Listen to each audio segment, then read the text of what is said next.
Okay, good evening everyone. Welcome to the South London Waste Partnership meeting, which we're holding in Croydon for the forthcoming year.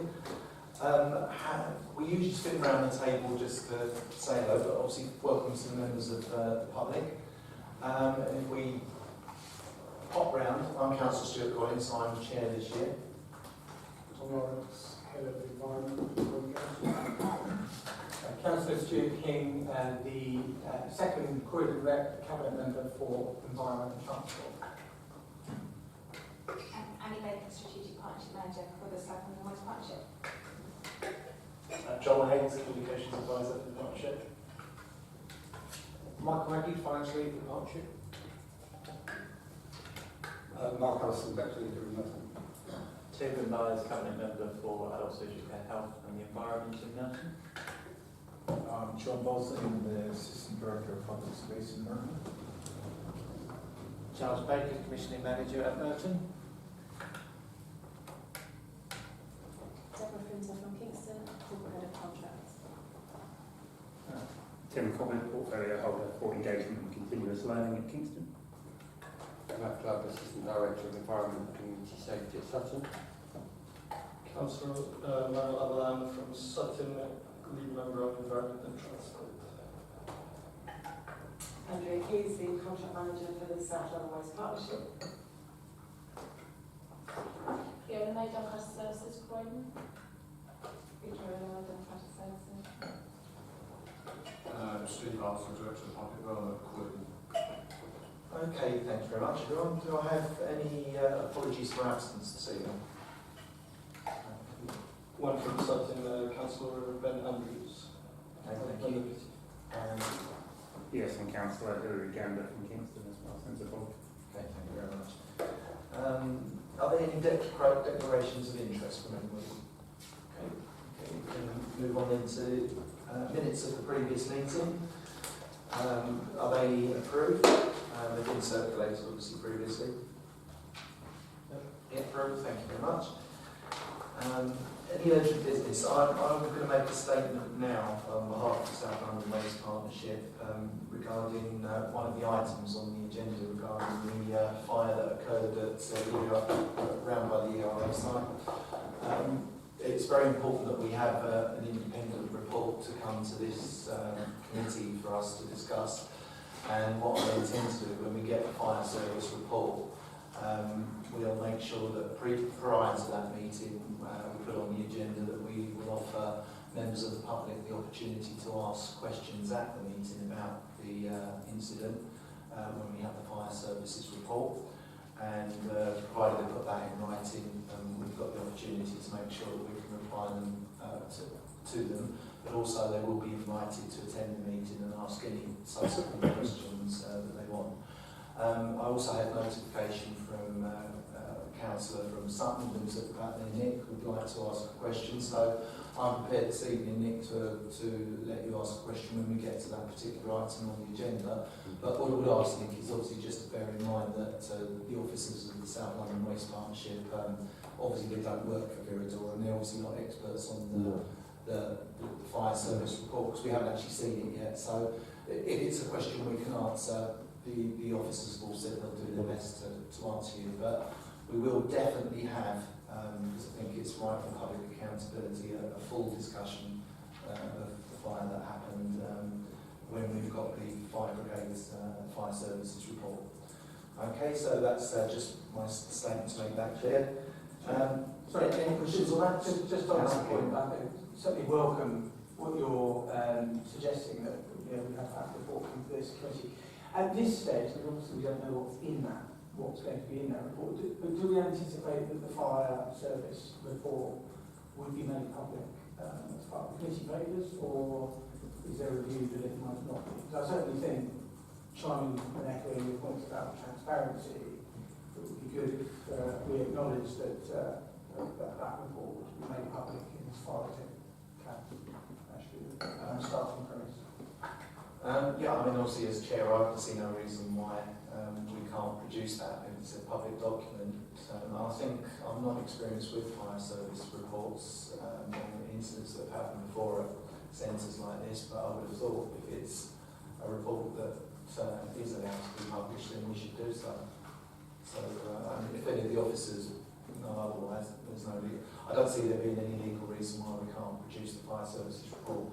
And I would actually think that it would be quite informative for those people that do want to ask questions at the particular meeting following that we present it at, to do so on an informed basis. So yes, I think we will put that in there. We've also as well asked for comment from the Environmental Agency as well.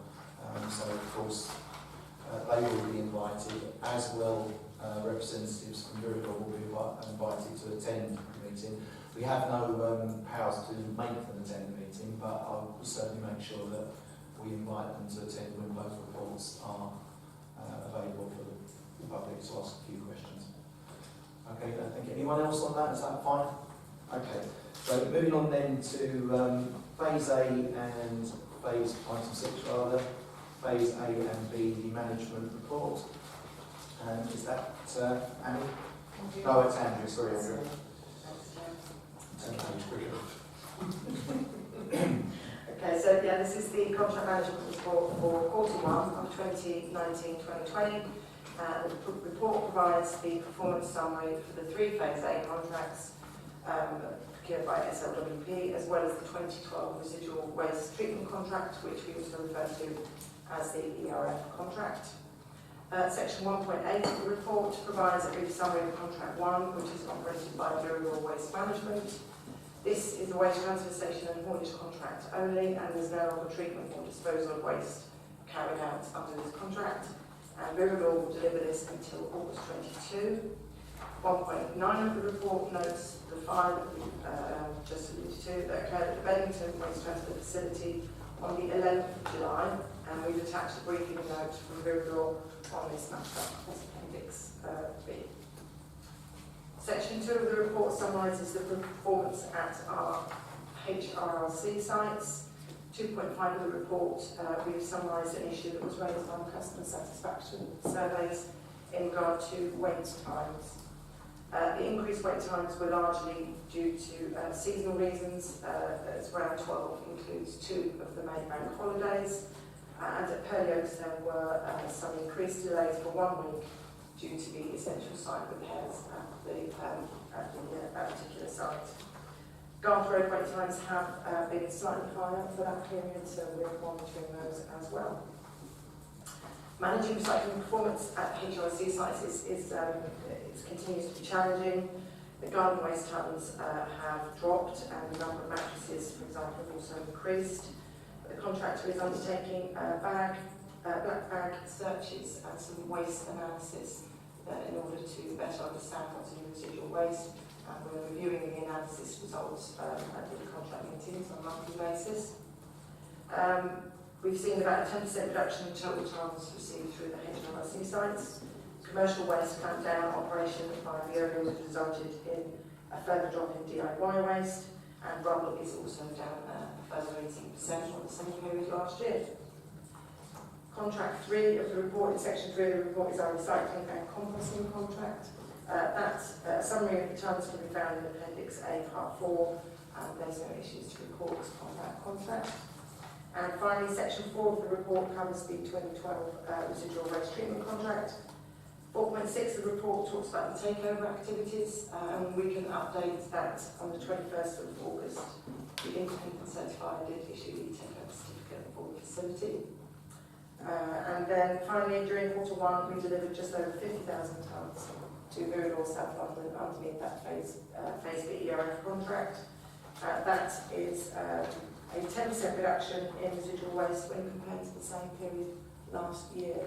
So roughly that would save us a combined saving of in excess of £500,000 for the partnership. Recommendation is to note the contents of the report. Okay, thank you very much. And what I intend to do, can we just take questions at this point, just on the other parts of the report, and then we'll take a further set of questions regarding the incident briefing around the fire. So, any questions on the other points in the report? Just another question. Just wanted to highlight the good news is that we're deterring commercial waste. It looks like the pallet scheme we're doing in Bennington is working. I know there was a few skeptics when we first introduced it, especially around increased flight tipping elsewhere, but it doesn't seem to have happened, and we're saving money, so I just wanted to put that on record. Have we got any other questions now? It's a substantial part of the law. Okay. Could I have questions from, if there are any questions from members of the committee regarding the incident report that's been completed by Viridor, and then we'll complete that item with a question from Councillor Hattie. Yes. Just a quick question to officers, I guess, in the partnership, if we've had much contact from residents since the fire, and what type of questions have they've been asking, if any? And I don't know if officers in the room also have been contacted much by residents. I haven't had an email, so just wondering what type of questions residents are raising. I don't believe we've seen a number of questions coming through to the partnership, and we welcome the borough's experiences in that. Yes. Just on the 2.5 and the waiting times, particularly in Merton, do we have any sense of why that is, and whether people are then being deterred from going back? Because we have a particular issue in Merton with fly tipping, which I think everywhere does. So obviously we want to do everything we could to encourage people to dispose of their waste properly. And if they are turning up and having to wait longer than usual, do we have any sense of whether that's maybe deterring people from going back again, or whether that's just they're sort of accepting it and waiting for it? Okay. So when we analysed the results of the survey, we did see a correlation with the previous May, the previous round of questions that were in May. We can't pinpoint, it was a slight increase, we haven't pinpointed it was before the service change as well. So we've not pinpointed exactly why, but we're looking at ways to speed up the checking of the ID at the gate. We're looking at ways of maybe the site layout and areas like that to see how we can improve it. But in terms of, is there an obvious reason that we can pinpoint at this? We can't. So we want to just keep monitoring it and have a look at ways we can speed up getting people through, like for example, permits and permits for people to have in their cars. So the ID checks are speeded up.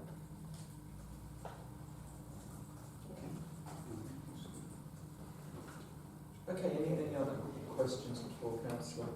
I'd just say actually, as obviously chair of the partnership and as a councillor in Croydon, I have received mostly through social media some questions regarding the fire, so I think that's important to state. I immediately replied to everybody to say that we need to find out what actually occurred there first, because obviously if you're speculating, you don't really know what's actually happened, and obviously Viridor needs to be held to account by us and explain what happened. So we've made that quite clear to people. But in general, I haven't had a lot of emails. I've had Nick kindly sent me an email with some information about incidents that occurred across the country, which was quite informative, and also helped us as officers to get a better understanding, the officers to get a better understanding of what happens across the country at these type of sites. But could I call Councillor Matty to ask you a question? All you do, Nick, is just press the button on the front.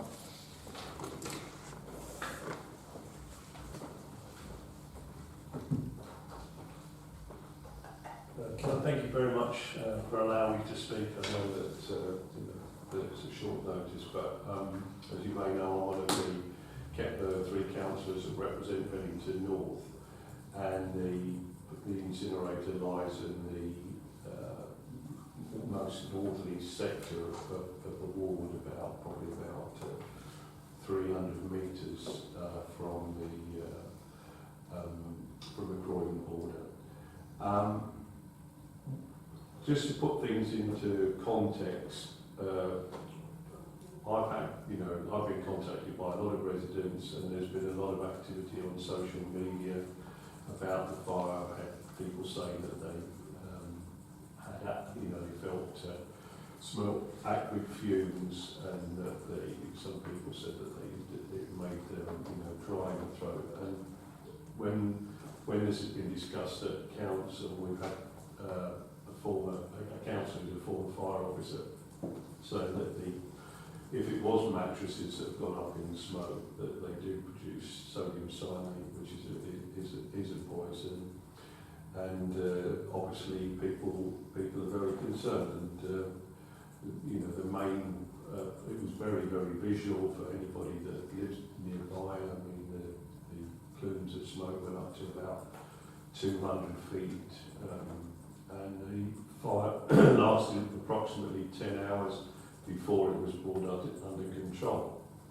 Now, what I would like to put to members of the South London Waste Partnership is that the thing is that obviously incinerators are not particularly popular with people, and I think that the South London Waste Partnership over previous years has recognised that it is a bit of a public relations nightmare, and that's why of course most people here have to refer to it as an ERF, when the standard term for this type of unit is it's a waste disposal unit with a limited energy recovery facility. But anyway, that's the semantics.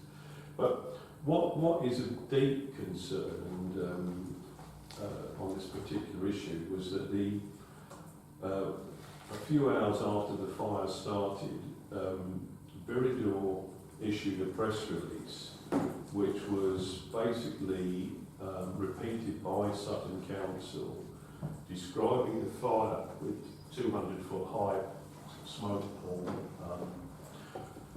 as a small fire and unconnected with the incinerator, because obviously the problem for Sutton Council is that obviously it's a political hot potato, and the other problem is that they happen to be in a business relationship with Viridor as they buy hot water off them for their heat network. So the trouble is that they see their public relations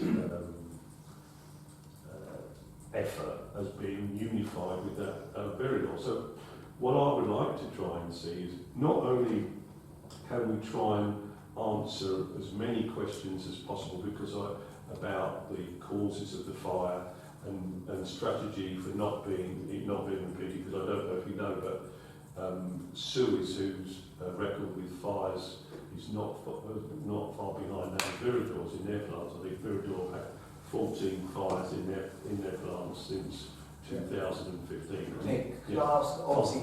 Yeah, all right, sorry. I'll cut to the chase.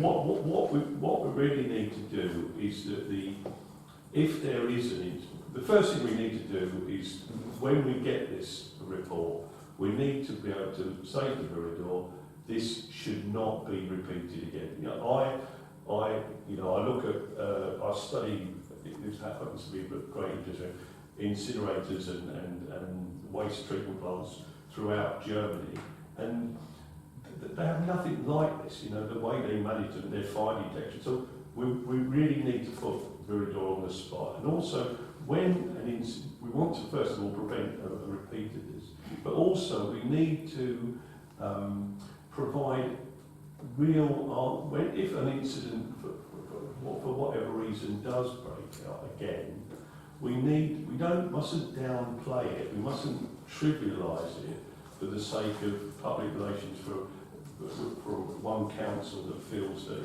it's in trouble.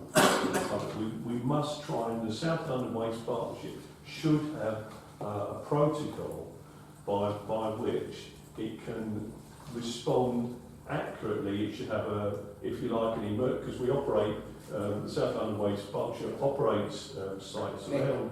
Okay. All I'm saying is, can we look again how, in the unfortunate event of a fire, how we can best, as the South London Waste Partnership, respond to residents and give them an accurate position, and perhaps an emergency number, so that they can find out exactly what's going on and get properly informed. Yeah. That's my central point. And, Okay. and thank you very much for giving me the opportunity to speak. Yeah, okay. That's great. Thanks very much, Nick. And I think an incident like this is something for us all to learn from anyway, and I think obviously I agree with the points you made around making sure that these type of incidents don't happen again. But if they do, then there's also going to be an opportunity to make sure that we get the lines of communication correct and that we make sure that the public are informed correctly as quickly as we can. Was there any officers that would like to comment in general on the paper? Annie? And just to say that Annie and I spoke immediately about the fire. I also spoke with my own director, and we said that it was important that we got, as quickly as we could, we got the answers. And what we made sure of is that the South London Waste Partnerships communication didn't jump to any conclusions, because, you know, quite right, we're not experts on what actually happened in the incident, and we need to wait till the fire service get back to us.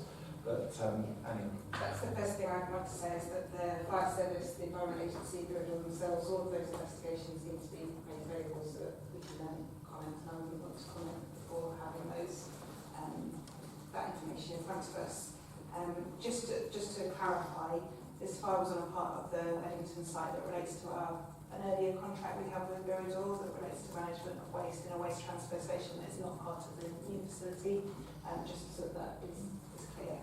And I think absolutely, you know, we will review again our processes for communications. We do that regularly in any events. I would want to be very sure that people were clear in terms of, you know, our existing hotlines, both in terms of obviously getting in touch with local services and also the Environment Agency hotlines and stuff. But absolutely, we want people to feel reassured that the right processes are in place to manage any incidents and to do day-to-day management of the sites.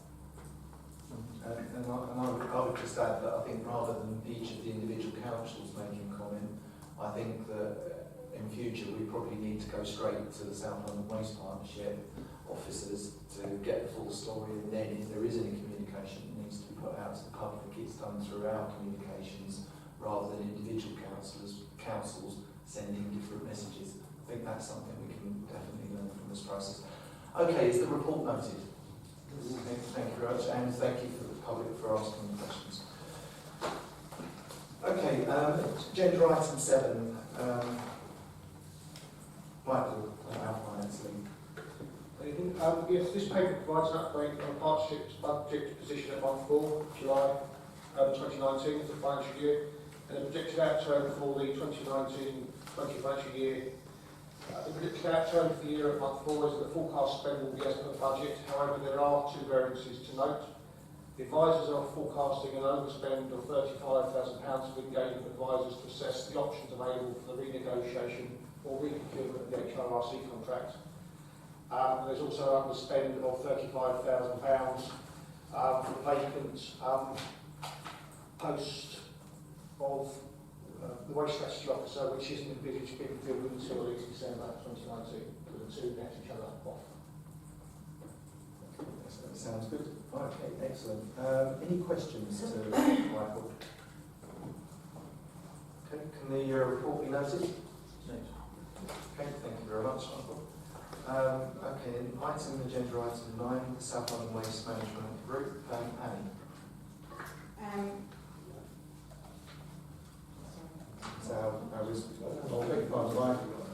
I skipped 8. Someone's missed it in the photocopy. Oh no, they haven't. Right, beg your pardon. Item agenda 8, not missed in the photocopy, and it's Michael again, our finance lead. And again, Michael, if you could.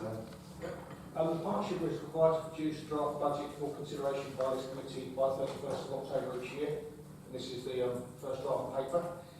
In accordance with the Inter-Authority Agreement, the agreed draft budget is then subject to consideration by the individual boroughs before a finalised budget is taken to the Joint Waste Committee for approval. The IAA sets out that the final budget must be approved by 31st of December each year.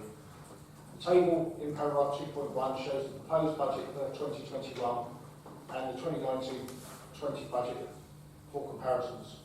The proposed budget for 2021 allows for increments and pay price increases at 2%.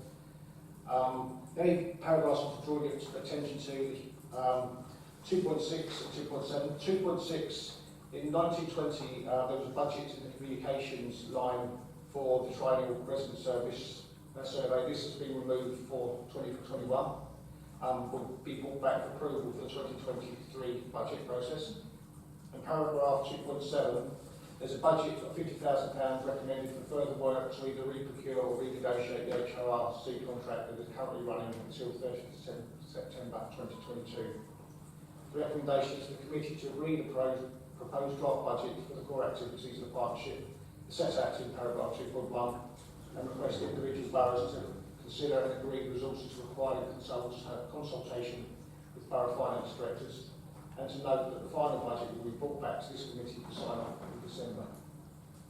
Okay, thank you. Any questions, Michael? Okay, can we agree the proposed draft budget? Agreed. Thank you. And also to note that final budget will be brought for December sign-off. Can we note that? Okay, thank you very much. Okay, so we move on to agenda item 9 then, to Annie. This is John. The risk report. Sorry, trying to be paperless. Yeah. Doing that, succeeding in doing things in the right way.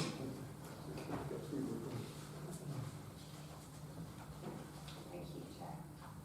Yes, this report summarises key risk areas which are facing the partnership boroughs in relation to the waste disposal functions of the Joint Waste Management.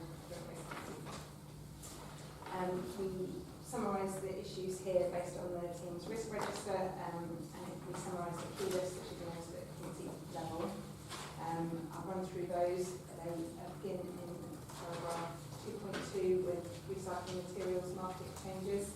We've been reporting and tracking this risk for a while now, and we continue to see significant risk in this area.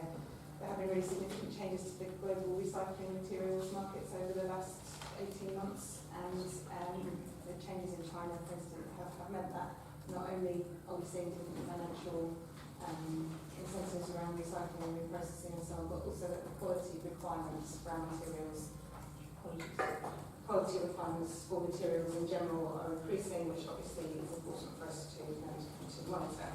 As a result, we're doing a number of things to protect quality around recycling, both in terms of monitoring the work that we do to collect material and also the resident facing work that we manage.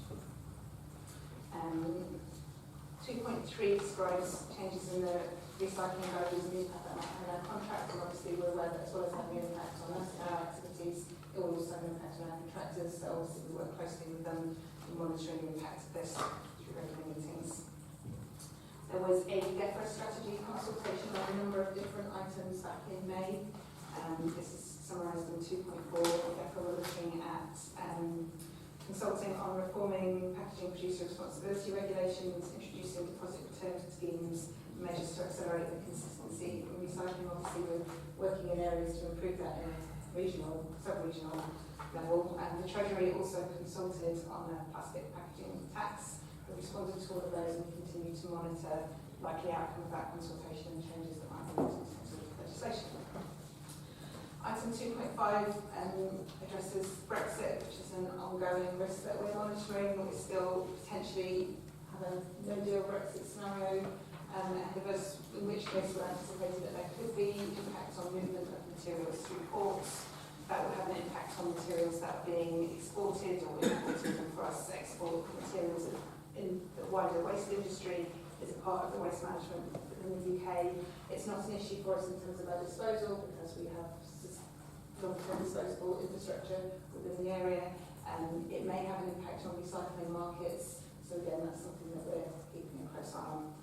And preparing for mitigating possible issues where we can. We're working closely with both the area and the in terms of what they're doing as well. And lastly, we've got a new risk in terms of the energy recovery facility and the availability of that facility. It is now where most of our waste is going once it's placed in the residual waste bins. We are working with the contingency arrangements in place are fit for purpose, and that's a risk that we'll monitor from here on in. Okay, any questions to anyone on this particular point? Can I just ask on Brexit whether we've got any feeling for the percentage of certainly the Veolia workforce that are EU nationals? Because something we've done in Merton recently is to do some work with our domiciliary providers to look at what percentage of their workforce are nationals on the basis that that might change for the for Brexit. And I know Veolia have had some challenges with the recruitment of certain posts already, which is causing challenges with some of the rounds. So have we had any conversation with Veolia on that? Do we have a sense of what impact that might have? I would have to come back to you with the figures, but yes, it is something that we've spoken with Veolia about. It's something that they have been monitoring over time, and they've been providing support to employees who would need to apply for a new status in terms of being EU national. I'll come back to you with the exact figures, but it hasn't looked like a significant area of risk. It's something we're tracking on that. Any other questions? Okay, is the report noted? Thank you. Moving then on to agenda item 10, which is our communications and engagement with the South London Waste Partnership. We'll be watching a video at one point that John will be showing us at the back about the journey of our recycling from the doorstep to what it becomes, which is quite looking forward to seeing. Obviously, it's going to go out publicly, but also some of our cabinet meetings. We're going to have a little roadshow from John. And then we've got some comment around from Annie regarding some work we were doing with the Environmental Agency, because some of us have expressed concern about some of the emissions rates that were on there being exceeded. So we've got in touch with the Environmental Agency to see what their opinion is on that, and we have we'll be showing through a statement that we received on that. So John first, then Annie. John, then we'll watch the video, and then we'll move on to Annie for the statement about the Thank you, Chair. If it's okay, I think we can pick up the Annie bit in section 8 of my report, actually. Okay. Reference issues in there, so so this report focuses on activity that's taken place between July and September in relation to the Phase A and B contracts. And I wanted to kick off tonight with a slightly unusual thing and show you all a short film. This is the destination recycling film that's been produced. The idea is to try and provide residents with more information about where particular recycling, but also their non-recyclable waste ends up after it's taken from the doorstep, to try and build trust and give people the confidence that we're handling their materials in the best way possible. So the film it's actually been quietly sitting on the SLWP website for a few weeks now. But I'll come on to in the next section of the update how we're going to promote these from next week, which of course is Recycle Week. And I say film, there's actually 5 versions of the film. What we're going to watch tonight is the 5-minute version. And there's quite a lot of information in here, and we rattle through it at quite a pace, so you'll need to concentrate. But we've also cut it down into 4 shorter 1-minute films that focus on each individual waste stream. So if you're particularly interested in food waste or particularly interested in paper card, you can just go and watch that shorter 1-minute version as well. So hopefully there's a version for everyone. So if I just pop up here the film on. I hope this works. Have you ever wondered what happens to the stuff you recycle? Where it's taken and what it's turned into? You have? Great! Let's go and find out. So, your local council works together with 3 other London boroughs, with the help of specialist waste management companies, more on them later. They collect and recycle all your food waste, plastics, paper, glass, cans and cartons. They even do clever stuff with your rubbish. They're called the South London Waste Partnership. Together, they send all this material on an amazing recycling and reprocessing journey. And it all starts with you. First up, food waste. By putting food waste in your kitchen caddy rather than the bin, you are the first part of an important chain. The contents of the caddy go into your outdoor food bin, which is collected every week, and taken to sites in either Kingston or Sutton, before it's all transported to an anaerobic digestion facility in Surrey. This place treats 50,000 tonnes of food waste and other organic matter every year. Everything from fruits and veg peelings to eggshells, meat and fish bones, tea bags, and the odd apple core too. But what happens to it? We feed it to a cow, obviously. Not a real cow though, we call this the concrete cow. It's a highly sophisticated process that mimics a cow's digestive system, transforming all that food waste into organic biofertilizer. Farmers use this to help grow their crops, making some of the food that will end up back on your plate. And here's the really clever bit. Gases given off from the digestion process are captured and used to generate electricity, which is fed into the national grid, powering thousands of homes. So none of the waste is wasted. Nice jumper. The cardboard delivery box you put in your wheelie bin along with newspapers, card, envelopes and paper stays nice and dry. It's collected every 2 weeks and stored at one of 4 locations before heading off to UK paper mills like this one in North Wales. Here it's washed to remove inks, staples and glue and then mixed with water to create a slurry. By adding different materials to this slurry, a variety of paper-based products can be created. So, all your used paper and cardboard is recycled into, yes, you've guessed it, new newspapers, cardboard boxes and other paper products too. Nice shoes. They'll go well with the jumper. Right, we want all your plastic bottles, tubs and trays, glass bottles and jars, cans, tins and cartons. And we want them in your mixed recycling wheelie bin or box. Unlike paper and card, this lot don't mind getting cozy or wet. They're collected every 2 weeks and taken to the same places as your paper and card, where they're bulked up, ready for the next stage of the journey, which is a trip to a materials recovery facility, like the one operated by Veolia in Raynham, one of several recycling sorting facilities we use in the south of England. Here, the plastics, glass, cans and cartons are sorted by machine and by hand. Each of the separated materials are baled, then sold onto specialist reprocessors. Glass and metals are pretty easy materials to deal with. They can be melted down and turned into new products. Plastics are trickier. There are over 50 different types, some better quality than others. Lower quality plastics are sent to reprocessors in the UK for recycling whenever possible, but sometimes we have to send them to recycling facilities in other parts of Europe. Wherever they end up, our partner Veolia works hard to make sure all the plastic is recycled and handled in the most environmentally friendly way possible. Higher quality plastics like milk bottles are easier to deal with. Most of these are processed much closer to home at Veolia's own specialist facility in Dagenham. The plastic bottles are shredded, washed, then melted down into pellets. These pellets are used to make anything from clothing, chairs and toys to more plastic bottles. Your recycling efforts are heroic. But sadly, not all of the stuff we put in our bins can be recycled. However, it can still be useful. Your general rubbish is collected every 2 weeks and taken to the Beddington Energy Recovery Facility in Sutton. Here, it's burnt at high temperatures in strictly controlled conditions that make sure it's efficient and safe. The heat produces steam, which in turn drives a turbine and generates electricity. And lots of it. The facility produces enough energy to power itself, plus around 55,000 homes. Even the leftover ash gets reprocessed and reused in road building and construction. Clever stuff, eh? And much better than burying it in landfill, which is what used to happen. But it's important to remember that once this material is burnt, it's gone forever. So, anything that can be recycled should be recycled. Oh, and don't forget, some of the bins and boxes you use to store your recycling and rubbish may be different to the ones shown in this film.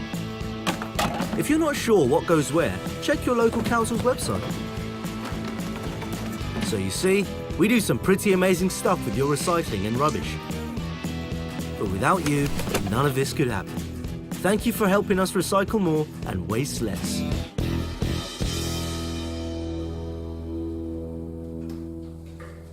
Before John continues, can I give you a massive thanks for that? I think the committee all felt a few months ago that it was important that we spelled out the message where recycling went, and I think that really hits the note, John, so well done.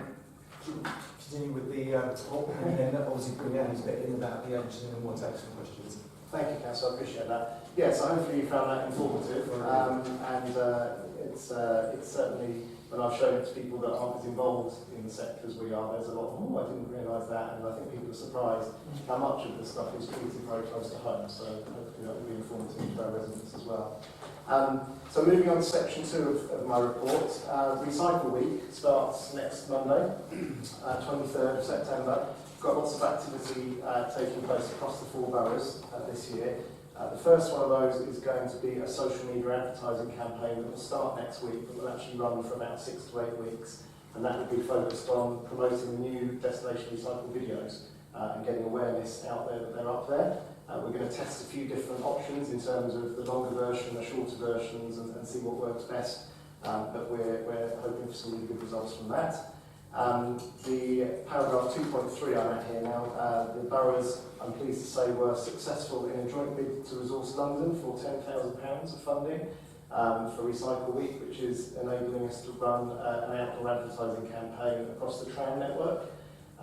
So you'll see from Monday next week artwork going across the trams at the tram stations to highlight awareness of Recycle Week, and also on 98 outdoor advertising boards across Kingston and Croydon.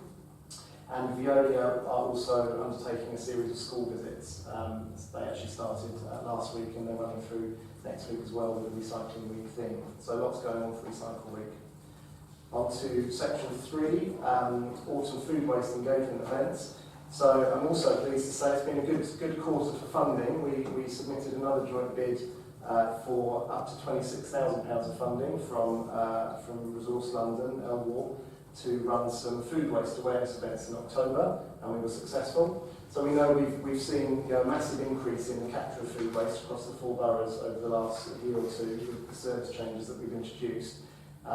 But what we want to do is use that increased awareness of the amount of food waste that we're producing now that they're separating it out, and actually try and use that awareness to our advantage and drive the amount of food waste produced in the first place, start driving that down. So the focus of these events will be on food waste reduction. It's also, because it's trifocal funding, I won't bore you with the details, but it's a particular funding stream, we also need to incorporate messages around healthy, sustainable eating and food waste recycling, so you've got to have those 3 key messages.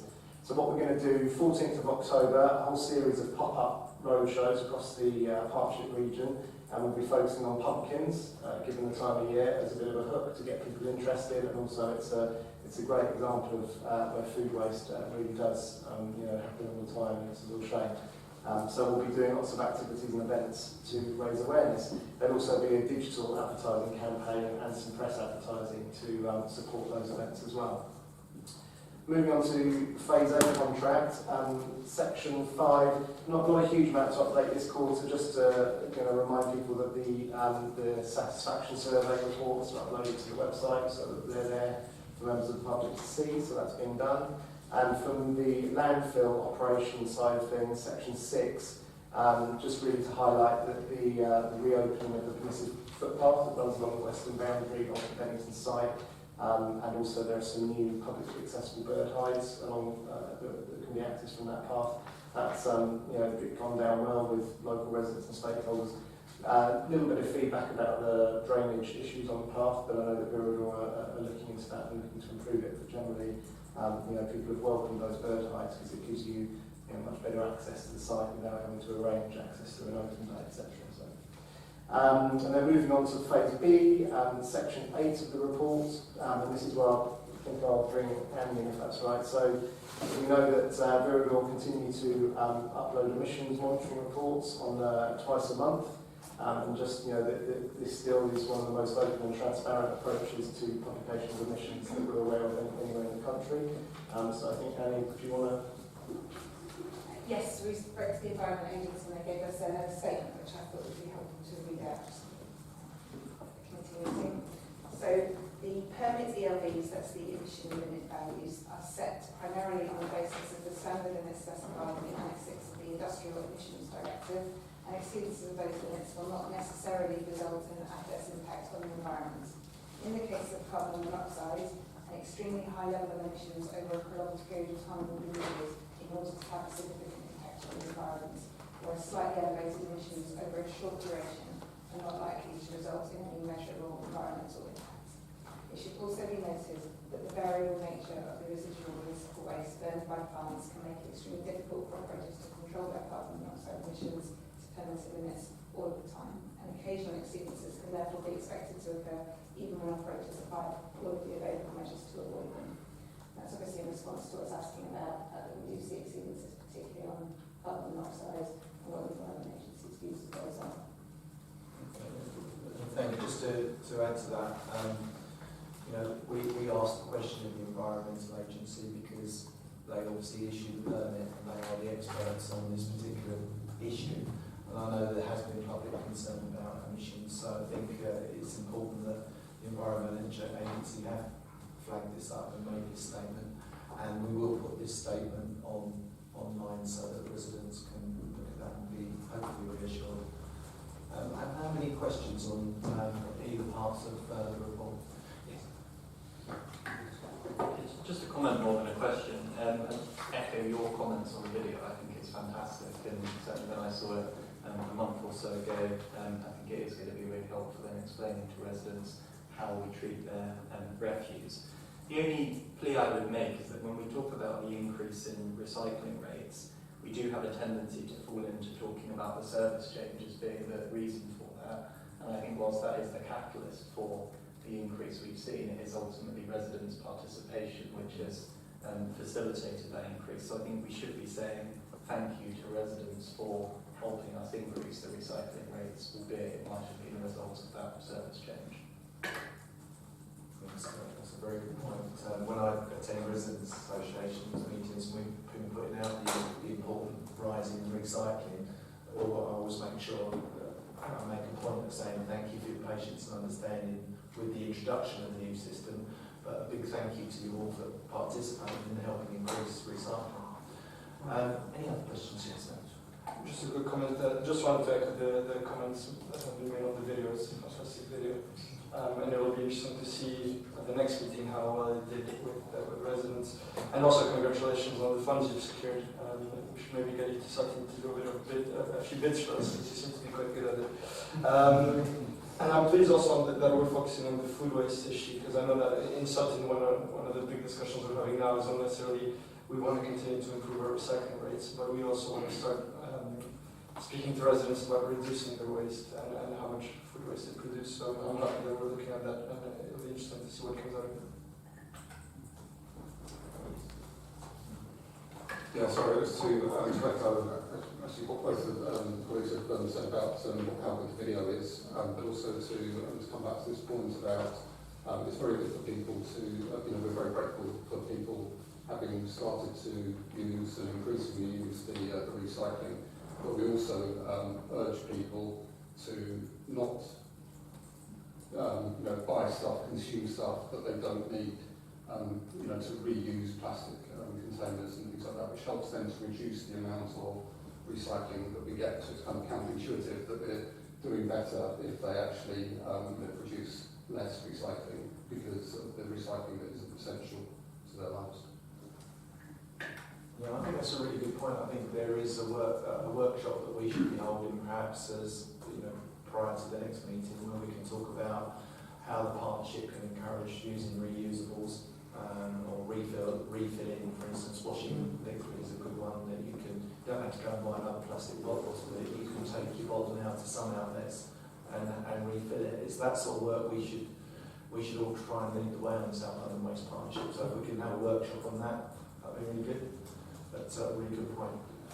Yes. Thanks for your efforts on the video. I know you mentioned something around different lengths of video, because I know that the video of that kind of length is really informative if you've gone to look for that information, you want to find that information, or someone was doing a session in a school or whatever. But if you're sort of sharing videos just hoping to get people to pick them up who maybe aren't looking for that information, often you're looking for something around 30 seconds to a minute, otherwise people move on, they don't look at it. So is there a way we get some of the key messages across without, not instead of, but in addition to the sort of full longer version that we've got?